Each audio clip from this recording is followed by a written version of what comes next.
अस्सलाम वालेकुम everyone, welcome to my YouTube channel study point. जेकॾहिं तव्हां मुंहिंजे चैनल ते नवां आहियो त मुंहिंजे चैनल खे सब्सक्राइब कंदा त जीअं नयूं ईंदड़ वीडियोस जो तव्हांखे नोटिफिकेशन ईंदो रहे। त अॼु जो टॉपिक असांजो जेको आहे उहो आहे laws of exponents. Laws of exponents में असां वटि कुझु रूल्स आहिनि। रूल नंबर 1 असां वटि आहे, one base is same but exponents are different then product law is applied. जेकॾहिं बेस असां वटि सेम हूंदा, एक्सपोनेंट असां वटि या पावर असां वटि डिफरेंट हूंदा, प्रोडक्ट लॉ जेको आहे उहो असां वटि अप्लाई थींदो आहे।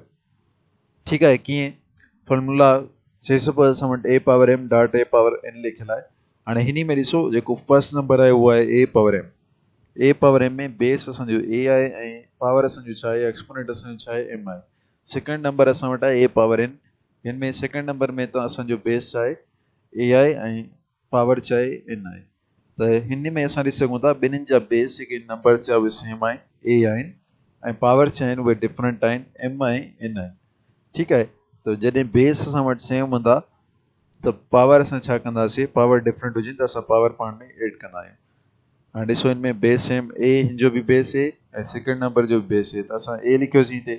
उनखां पोइ पावर्स ॾिसो ॿिन्हिनि जा, पहिरें नंबर जो पावर एम आहे ऐं सेकंड नंबर जो पावर एन आहे, त ॿिन्हिनि जा पावर्स आहिनि डिफरेंट आहिनि, पावर असीं पाण में एड कंदासीं जॾहिं मल्टीप्लीकेशन जी साइन हूंदी विच में।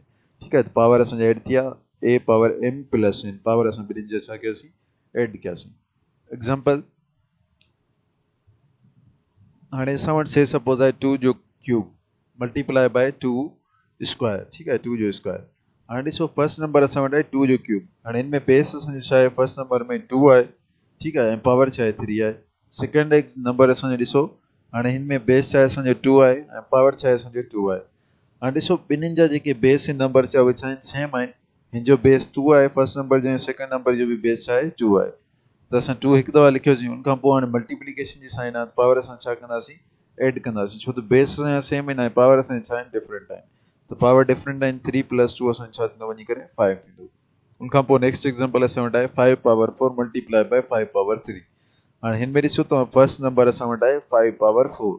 हिन में बेस कहिड़ो आहे, 5 बेस आहे ऐं पावर 4 आहे। ठीकु आहे, मल्टीप्लाई बाय, उनखां पोइ सेकंड नंबर में असांजो बेस छा आहे, 5 आहे ऐं पावर छा आहे, 3 आहे। हाणे ॾिसो फर्स्ट नंबर जो बि बेस 5 थियो ऐं सेकंड नंबर जो बि बेस छा आहे, 5 आहे।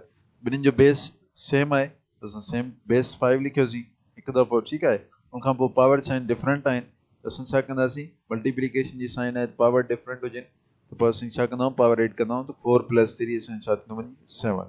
ठीकु आहे, हीअ जॾहिं असां रूल अप्लाई कंदासीं, हीअ आहे सिंपल नंबर्स लाइ। ऐं जेकॾहिं फ्रिक्शन अची वञे इन केस, त पोइ असीं छा कंदासीं, सेम रूल अप्लाई कंदासीं। Same rule will be applied on fractions. जीअं लिखियल आहे 2/5 whole power 3 multiply by 2/5 whole square या होल पावर 2। हाणे ॾिसो हिन में असां वटि छा आहे, हिन में बि सेम आहे, बेस असांजा मथे सेम या हिते बि असांजा बेस सेम हूंदा। फर्स्ट नंबर असां वटि कहिड़ो आहे, 2/5 होल पावर 3। ठीकु आहे, त हिन फ्रिक्शन में तव्हां ॾिसो असांजो बेस छा आहे, 2/5 आहे ऐं पावर छा आहे, 3 आहे। सेकंड फ्रिक्शन में तव्हां ॾिसो असांजो बेस छा आहे, 2/5 ऐं पावर छा आहे असांजो 2 आहे। बेस ॿिन्हिनि जा ॾिसो, फर्स्ट नंबर जो बेस 2/5, सेकंड नंबर जो बेस छा आहे, 2/5। मीन्स बेस ॿिन्हिनि जा सेम थिया, बेस असां हिकु दफ़ा लिखियोसीं 2/5। पावर छा आहिनि असांजा डिफरेंट आहिनि, विच मल्टीप्लीकेशन साइन आहे, त असां छा कंदासीं, पावर एड कंदासीं, 3 + 2 = 5।